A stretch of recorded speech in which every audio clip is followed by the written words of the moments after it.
Welcome back to the Pit Stop Ranch. As all of you should be able to recognize from the thumbnail, this of course is my 1968 Pontiac Le Mans. I love this car. I've had it nearly 20 years now, and it has been a shockingly reliable daily driver. From time to time it needs something, and whenever it does, I always go overboard and make it even a little bit better.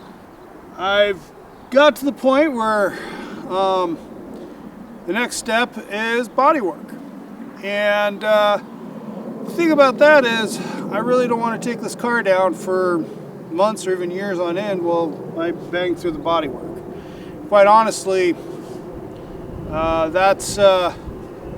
don't exactly have the best track record of blowing stuff apart and painting it and putting it back together. Pretty good at blowing it apart and modifying it and putting it back together, but when it comes to the actual painting part of it, I haven't quite got that far yet. And being as it's a solid driver, I don't want to take it off the road and have it languish in perpetuity. So now I think for the amateur, one of the best ways to project car is what I call a rolling restoration, and that's what I've done with this. A rolling restoration is where, as the name implies, you restore it as you keep it on the road. And that has worked very well for me, and I would like to attempt to do that as I fix the myriad of problems with this awesome car. There are plenty of little whiskey dents everywhere that need to be cleaned up and fixed. Passenger side quarter panel, between being hit and really bad attempts to repair, including by very early attempts by yours truly.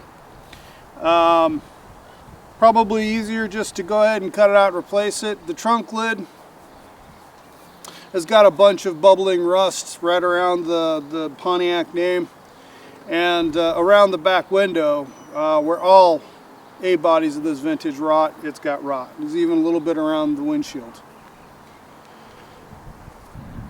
So what I'd like to do is tackle one area at a time and not try to do the whole thing all at once. Start with a running driving car, do the work, in a couple weeks having a running driving car get just a little better. The hitch in this plan is it's probably going to be down for a few weeks, maybe even a couple months on the outside. And let's take a look at why that might be an issue. This here is my youngest, lowest mileage vehicle in the daily driven fleet. I think the whole fleet as a whole. Nearly 18 years old and has 140,000 miles on it. When the transmission doesn't break, it's rock solid. And the maintenance and everything that it requires, I keep up on, so it's a good driver. That could change tomorrow. Like I said, I've had to replace the transmission twice on this. I expect I'll replace it a few more times as long as I own it, considering I plan on owning it forever. It also gets a whopping 12 miles to the gallon, at least the way I drive. Age-wise, this thing here is the same age as the red Rubicon. It is, however, the vehicle in the fleet with the most miles on it at 240,000 miles. It is demonstrated with a lot of hard use that it is very reliable, works very well. This and the Rubicon are the only vehicles in the fleet with functioning air conditioning. And though GM labored to try and get an aerodynamic shape, or a shape that's not completely bad for aerodynamics, the plumber's box and rack on top completely destroy any hope of that. So this thing here gets low double digits, maybe not as bad as the Rubicon, believe it or not, but I'd say it probably gets 15 miles to the gallon. Last and certainly not least is this brute, my home built pocket 1 ton. It, of course, as I've explained, has got the drivetrain from a 98 dually crew cab under this 50-year-old or 54-year-old sheet metal. It has it had 170,000 miles when I cut up the donor truck, and I've put on at least another 5,000 from there. So we're 175, 180, 180,000 miles on this, on the drivetrain. And other than being a little cantankerous to start, which is annoying considering it's sequential multi-point fuel injection, it's been shockingly reliable. Now, the driver's side header has become rather noisy, and after 3 attempts of repairing it, I've kind of just sort of decided I'm going to live with it until I get around to blowing the thing apart, doing the body work, all that other stuff, and rebuilding the engine. However, at the end of the day, that is my fleet of running registered vehicles that I feel comfortable using as daily drivers. Now, we have several other vehicles that in the fleet that could be used or might be used or something along those lines. But for one reason or another, either they've proven to be unreliable. I'm looking at you, Pale Horse. Or I'm just not that into them. So, since all my vehicles are in good repair, well maintained, and generally speaking fairly reliable, they're all rather long in the tooth. Lots of miles. I mean, the vehicle with the smallest engine has the worst gas mileage. This one here fluctuates between 8 and 20 depending upon how much I want to hear how loud it is. So I've been kind of thinking about what to do about this whole thing. I would like to get another vehicle in the fleet that is a little better gas mileage, something I can cruise up and down the freeways on, something that is a skosh newer and you know, fits within the aesthetic of the Pit Stop Ranch. I did have thoughts of getting one of the hulks out, one of the shells out, and rebuilding it before I dug into the Pontiac. But that just seems like this, that's always out a few months away. So I did the logical thing.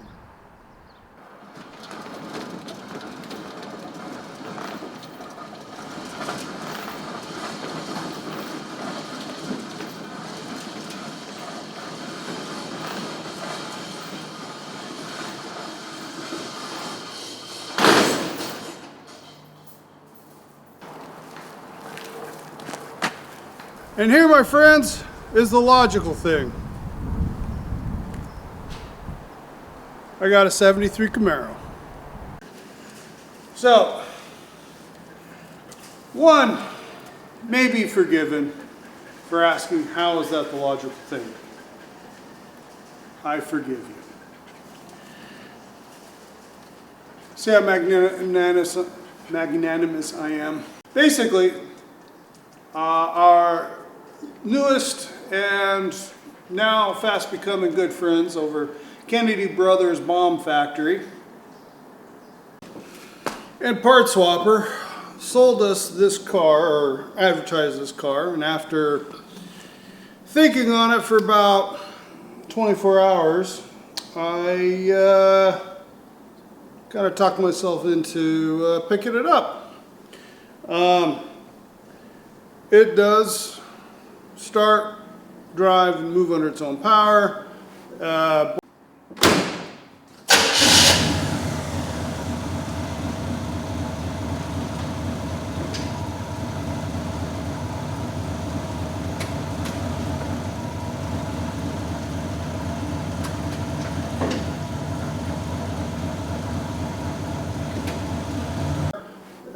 blinkers, the indicating lights are, well, the blinker, they don't indicate.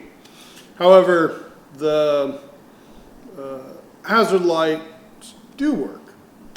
Anyways, going through, it needs a bunch of repairs to the 50-year-old wiring harness, repair and replace, fix some grounds, change some light bulbs, that sort of stuff. And undoubtedly things are gonna snowball and probably do a lot more to it than I absolutely need to get it on the road, but it is registered running car, which is kind of a well, let's just say I was able to take this for a test drive, which most of the vehicles that we drag home here to the ranch, we can't say that about. In fact, don't ever ask us to go used car shopping with you, because blown engine and transmission, missing engine or transmission, no problem. Hopefully I'll have this on the road real shortly and then take up some of the daily driving duties. Once I've built some confidence in it that it is gonna be nominally as reliable as a Pontiac, then I can bring the Pontiac into the shop and begin gradually doing some of the body work. Like I said, pick one body panel at a time, repair it, start with a running driving car, take it down, do the repair work, and then get it back to running driving car. Gradually work my way through the whole car, all the way around the car, fixing all the areas that need that to be done. Meanwhile, this will take up the duties of being a good car, fits in a normal parking spot, can drive up and down the freeways, which with the 355 gears and a tired engine, I don't like dealing with the Pontiac, but this, I could drive it. Hopefully I want to be able to drive it 50, 60 miles on the freeway without any problems. Got highway gears in the back, which of course kills acceleration, but who cares? And just generally enjoy it. Now once the Pontiac's painted and, you know, or at least all in one color, then I can go back and kind of maybe address some of the stuff on this one. There's passenger side fender has some whiskey dents and a little bit of rot.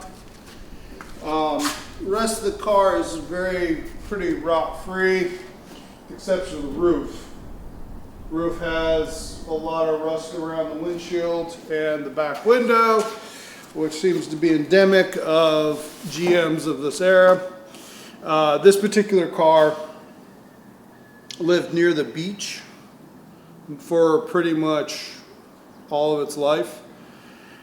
It's probably only been the last year or so that it has not lived by the beach, which means unique about living near the ocean in this region is when it rusts, it starts at the top and works its way down. It runs and drives very nicely. I do look forward to getting it on the road. Well, I hope you like my new commuter car.